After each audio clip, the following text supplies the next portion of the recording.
US dollar दुनिया में सबसे ज्यादा ट्रेड की जाने वाली करेंसी। आखिर ये इतना पावरफुल कैसे हुआ? इसका पूरी दुनिया में इतना दबदबा है कि अगर डॉलर में जरा सा भी अप एंड डाउन होता है तो पूरी दुनिया में इसका असर दिखाई देता है। जब भी हमें ये देखना होता है कि किसी देश की करेंसी कितनी वीक या स्ट्रांग है तो हम उसे डॉलर से कंपैरिजन करते हैं। हम किसी और देश जैसे चाइना, रशिया, इंग्लैंड या जापान से कंपेयर क्यों नहीं करते? जब भी हमें किसी देश की फाइनेंशियल वैल्यू निकालनी होती है या ये देखना होता है कि कौन सा देश कितना रिच है तो हम उसे डॉलर से ही बताते हैं, जैसे इतने बिलियन डॉलर या उतने बिलियन डॉलर। डॉलर ही एकमात्र ऐसी करेंसी है जो पूरी दुनिया में ट्रेड की जा सकती है, जबकि कुछ करेंसीज की लिमिटेशंस हैं। पूरी दुनिया का 80% व्यापार अमेरिकन डॉलर के एक्सचेंज से ही होता है। आखिर ऐसा क्यों? कोई और करेंसी से क्यों नहीं होता? आज के इस एपिसोड में हम जानेंगे कि आखिर डॉलर इतना पावरफुल और स्ट्रांग कैसे बना, डॉलर सबसे मजबूत करेंसी कैसे बनी, आखिर अमेरिका ने ऐसा क्या किया। ये जानने के लिए हमें 100 ईयर्स बैक जाना पड़ेगा। 1914 फर्स्ट वर्ल्ड वॉर शुरू हो चुका था। पूरा यूरोप आपस में लड़ रहा था और धीरे धीरे यूरोपीय देश कमजोर पड़ने लगे थे, क्योंकि युद्ध में तो सारे बिजनेस, वेपन्स या खाने पीने का सामान खत्म होने लगता है। और ऐसा ही हुआ।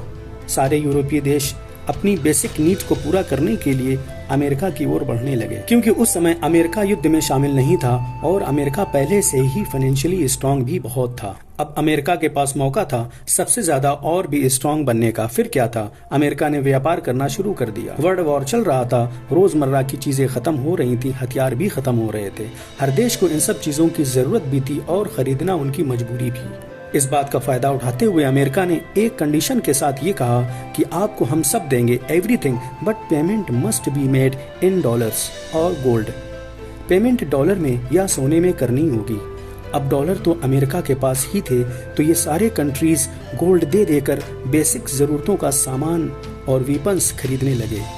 कुछ दिनों तक ऐसा ही चलता रहा और धीरे धीरे दुनिया का 60 से 70% गोल्ड अमेरिका के पास रिजर्व हो गया। 1917 में अमेरिका भी युद्ध में एंटर हो गया, लेकिन लगभग युद्ध 60 से 70% लड़ा जा चुका था। जब फर्स्ट वर्ल्ड वॉर खत्म हुआ तो पूरा यूरोप बर्बाद हो चुका था, लेकिन अमेरिका की इकोनॉमी पर ज्यादा असर नहीं पड़ा, क्योंकि अमेरिका इस युद्ध से माला माल भी हो गया था। यूरोप धीरे धीरे संभल रहा था। चंद ही साल हुए थे कि फर्स्ट वर्ल्ड वॉर खत्म होने के अनफॉर्चुनेटली 1939 में सेकेंड वर्ल्ड वॉर फिर से शुरू हो गया और फिर एक बार अमेरिका ने वही कहानी दोहराई। द्वितीय विश्व युद्ध में अमेरिका ने वीपन्स और डेली नीड्स का प्रोडक्शन फास्ट कर दिया और अमेरिका गोल्ड के बदले वीपन्स और गुड्स उन देशों को बेच रहा था। इस बार अमेरिका के पास 80% गोल्ड जमा हो चुका था। अमेरिका उन यूरोपीय देशों से लगभग पूरा गोल्ड ले चुका था और बाकी कंट्रीज के पास कुछ बचा भी नहीं था।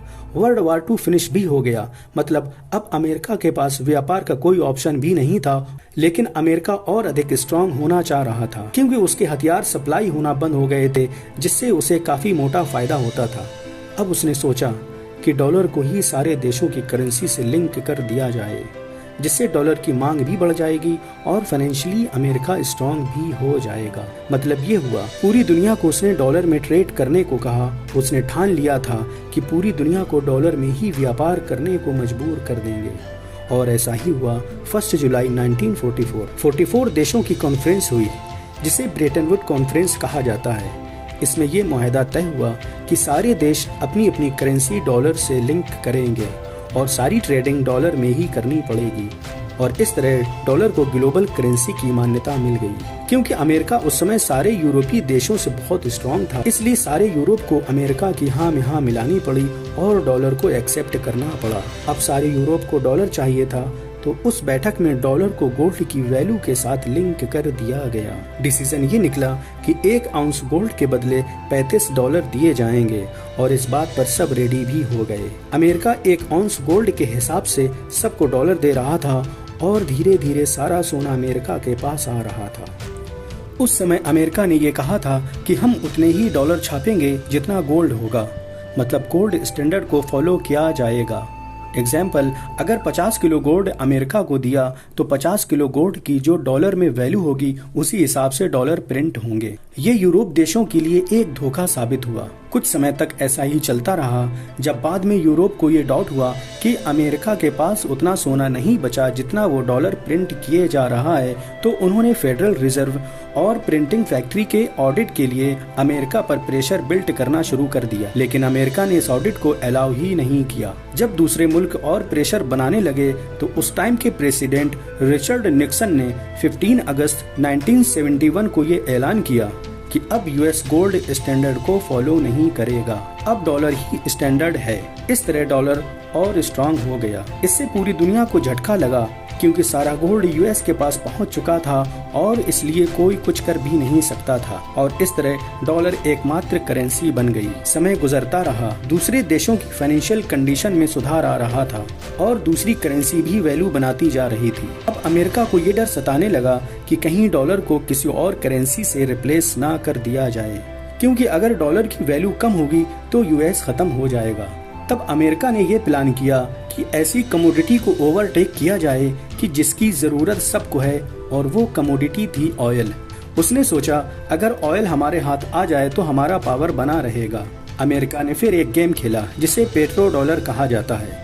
1973 में अमेरिका ने सऊदी अरब के साथ एक सीक्रेट एग्रीमेंट साइन किया, क्योंकि उस समय ऑयल के सबसे बड़े रिजर्व सऊदी अरब के पास थे। उस एग्रीमेंट में ये नोट डाउन था कि सऊदी अरब अपना ऑयल जिसको भी एक्सपोर्ट करेगा या बेचेगा, पेमेंट डॉलर में ही करवानी होगी और इसके बदले हम जमीनी स्तर पर या हवाई स्तर पर प्रोटेक्शन देंगे। ना चाहते हुए भी सऊदी अरब को उस एग्रीमेंट में साइन करना पड़ा। इस तरह अमेरिका ने इस एग्रीमेंट के जरिए सारे ऑयल प्रोड्यूसिंग कंट्रीज को अपने कंट्रोल में ले लिया।